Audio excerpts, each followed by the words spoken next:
Jen here with a book review for you of a historical fiction mystery. This is A Tale of Two Murders by Heather Redmond, and it's part of a series called Dickens of a Crime. I actually read these out of order, so this summer when I worked at the library, I saw the cover for Grave Expectations by Heather Redmond, and I thought it looked really good, and so I read it, not knowing it was the second book in the series, and you really don't need to necessarily read them in order, although it's probably helpful. So this series follows Charles Dickens, and when he's about 23, and he's a journalist or a reporter as opposed to, like, he hasn't become a playwright yet. So it follows him and his, well, eventually she becomes his fiance, but Kate Hogarth, I'm not sure how to say the last name, Scottish, and his actual, like, based on his actual real wife. So there are some characters in here that are based on real people, but there is a murder of a young girl. It happens in the opening, and it falls on Epiphany night, and a year before another young girl had died on Epiphany night. So Charles is trying to unravel whether it's coincidence or if these deaths are related, and there is a list of suspects with various motivations throughout the story. So like I said, this is actually the first one, so he just meets Kate in this one. In Grave Expectations,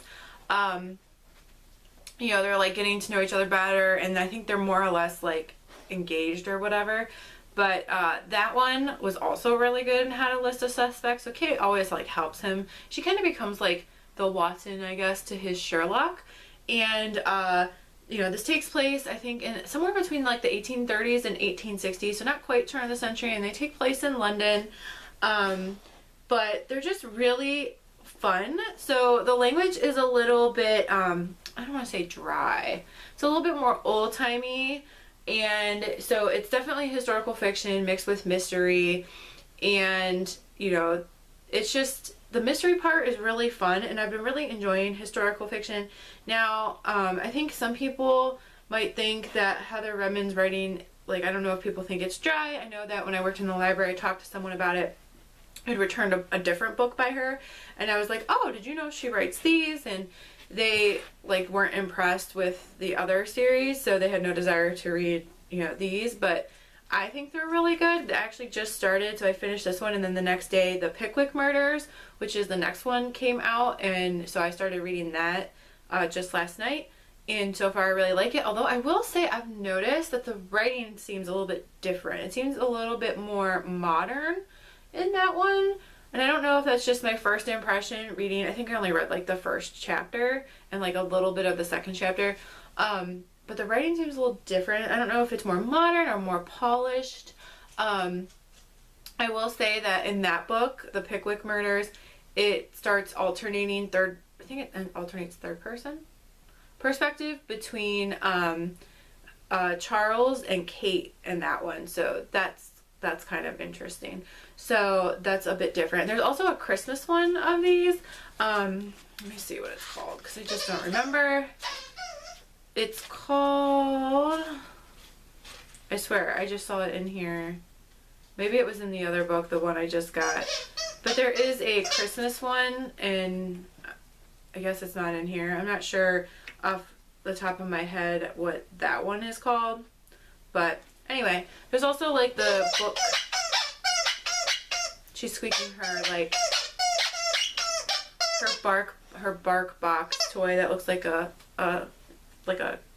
coffee with whipped cream on it. So anyway, these are really good. I enjoy them. So if you like a little bit of like a modern book that kind of has a little bit of like classic language, if you like historical fiction and mystery, then you would probably like this. These series, like I said, they don't... Hi. There is some carryover between them, but I don't think you necessarily need to read them in order, although it's helpful if you do. So this for me was a 5-star read. I really like these books, and I plan on continuing to read them. I've been really into historical fiction and mystery lately. And you can find the review for Grave Expectations on this channel as well. So yes, A Tale of Two Murders. It's pretty much a quick review because, I mean, what else is there to say? It's pretty cut and dry. You know, I kind of didn't suspect who did it until like the last third of the book maybe. So I wasn't like completely surprised, but you know, there's always that feeling of validation when you're right. So check out A Dickens of a Crime, the series by Heather Redmond, if you enjoy Charles Dickens and are just interested for something a little like off the wall about him, or if you like historical fiction with some mystery. I think that you would enjoy these books as well. So in the meanwhile, stay introverted. Bye. Camera shot? You want to be in the shot? Come here. Come here. You can be in here with me. Yeah.